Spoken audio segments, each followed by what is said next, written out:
Sometimes you just can't trust that Rotten Tomatoes rating. Yeah, well, at least your name isn't Michael Bolton. Welcome to WatchMojo.com, and today we're counting down our picks for the top 10 movies the critics got wrong.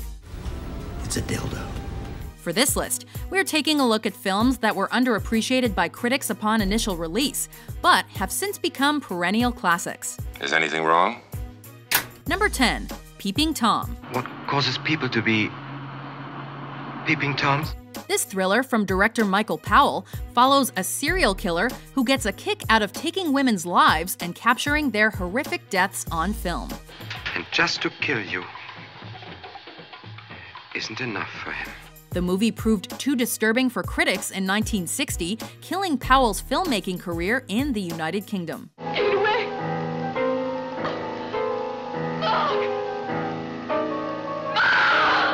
While Peeping Tom might not be an easy movie-going experience, audiences eventually found that it was an effective character study with something significant to say about voyeurism and sexual repression.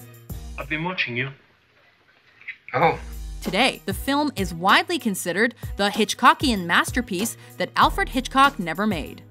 I made them watch their own deaths. Number 9, La Règle du Jeu. Je comprends, monsieur le marquis, je vous en veux pas. This French comedy of manners from the late 30s was the country's most expensive movie up to that point. Et ça devient rare, mon cher Saint-Domingue. Croyez-moi, ça devient rare. And was preceded by much hype, considering director Jean Renoir's successful track record till then. Je suis très bien heureux. J'ai jamais été aussi déçu de ma vie. But this showcasing of the insensitivity of the upper echelons of French society while on the brink of the Second World War did not sit well with pretty much anyone who saw the film. Et puis si vous voulez savoir, vous me faites l'impression d'être le dernier des lâches. Hein?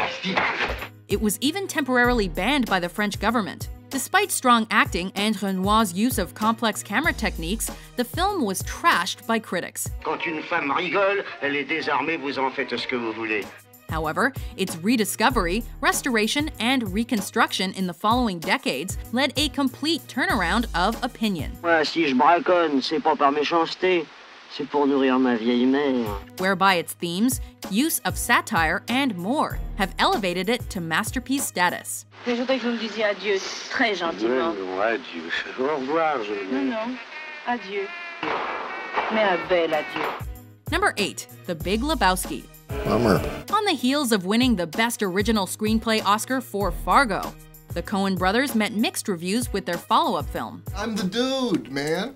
Your name's Lebowski. At the time, many critics complained that The Big Lebowski was meandering, pointless, and amounted to nothing. Are you employed, sir? Employed?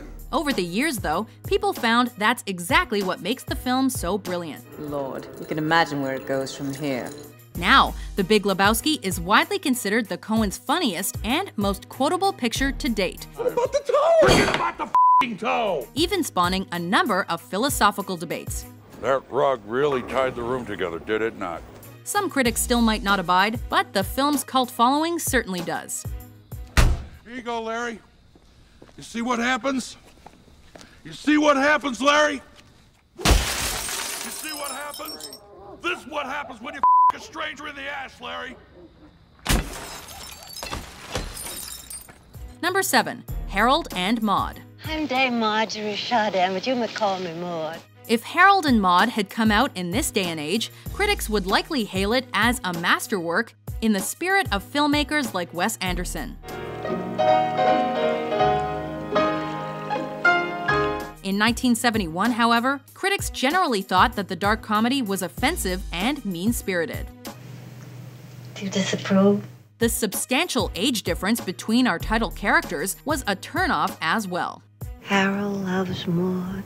But as time went by, audiences found that the film was not only unconventionally hilarious, but also romantic in its own strange way. Sorrow comes from people who are this. Yeah. Allow themselves to be treated as that. Thus, an unlikely comedy about unlikely lovers became an unlikely classic. I am happy. Number 6, Blade Runner. This is a bad one. The worst yet. Blade Runner not only underperformed at the box office, but failed to impress numerous critics too. Shall we continue?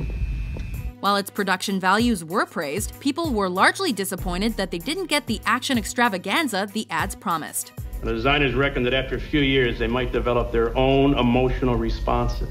With the release of Ridley Scott's director's cut and final cut, audiences eventually realized that Blade Runner was never intended to be an action picture. It was a film noir mystery about characters, ideas, and humanity. Must be expensive. Very. Since then, it's evolved to be seen as one of the most important sci-fi films ever made. All those moments will be lost in time, like tears in rain. Number 5. Fight Club. No, I am listening. It's a little hard to know what to make of all this. A film as funny, unique, and mind-blowing as Fight Club was destined to become a cult classic. Slide. In order to achieve that status, though, it had to endure several years of being underappreciated. You're too old, fat man. Critics were split down the middle, unable to decide if Fight Club was bold and daring or just rebellious without a cause. I am Jack's smirking revenge. Although critics didn't know what to make of it, I understand. the narrator's story undeniably spoke to a new generation of lost nonconformists looking to rally against social norms at the turn of the 21st century. That's the stupidest thing I've ever heard. And found much of the success it failed to find at the box office with its DVD release. Trust me. Everything's gonna be fine. Number 4. Psycho. Like Peeping Tom, Psycho is another 1960 thriller that garnered controversy for its depiction of violence and sexuality. I think that we're all in our private traps. Psycho especially got off to a rough start with critics, as Alfred Hitchcock prohibited them from seeing any advanced screenings out of fear they might spoil the film's twists.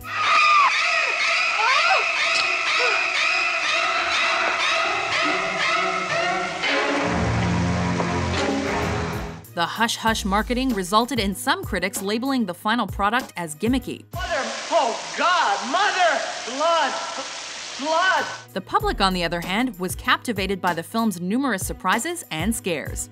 Along with the initially panned Vertigo, Psycho has been cemented among Hitchcock's most iconic outings.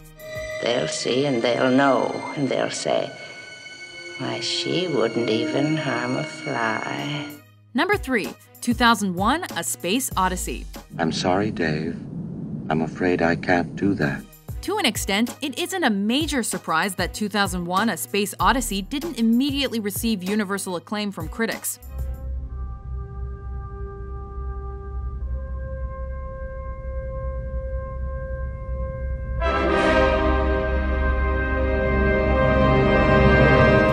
At first glance, it's easy to assume that 2001 is sluggish, pretentious, and artsy-fartsy. This is a movie you need to watch multiple times in order to peel back all the layers. Once people took a closer look, though, they found that 2001 was nothing short of a revolutionary magnum opus. Of the highest importance. Given the film's commentary on human evolution, it's fitting that 2001 would grow on critics with time.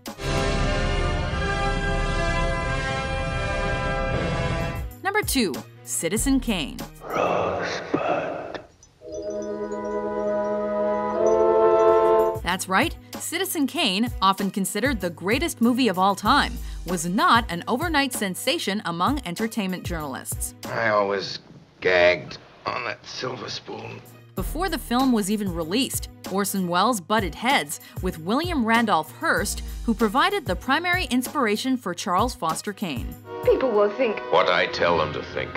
Unpleased, Hearst banned Citizen Kane from being mentioned in his papers. There's only one person in the world to decide what I'm going to do, and that's me.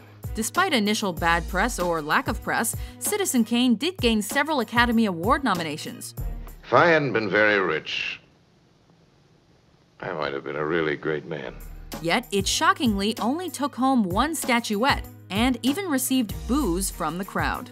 Oh, how things have changed. I'm Charles Foster Kane! Before we give our top pick a proper rating, here are a few honorable mentions. H-A-T-E. It was with this left hand that old brother Kane struck the blow that laid his brother low. You're causing a major disturbance on my time. I've been thinking about this, Mr. Hand. If I'm here and you're here, doesn't that make it our time? For tonight is the night that my beautiful creature is destined to be born! Number 1. The Shining. I must be losing my mind. When The Shining first hit theaters, hardly anybody seemed to like it, least of all Stephen King. Light of my life. I'm not gonna hurt you. You didn't let me finish my sentence. I said, I'm not gonna hurt you. I'm just gonna bash your brains. Critics complained that Stanley Kubrick's adaptation made little sense and massacred the original vision set forth in King's novel. I don't think that's true. The film even received 2 Razzie nominations for Worst Director and Worst Actress. Boy, this storm is really something, isn't it? In the tradition of Kubrick's various other films, though, it slowly progressed from being an unsung masterpiece to being an undeniable masterpiece. Tony, do you think that'll get the job? He already did. Arguably even more influential than its source material, The Shining just goes to show that some movies age like a fine wine. Here's Johnny!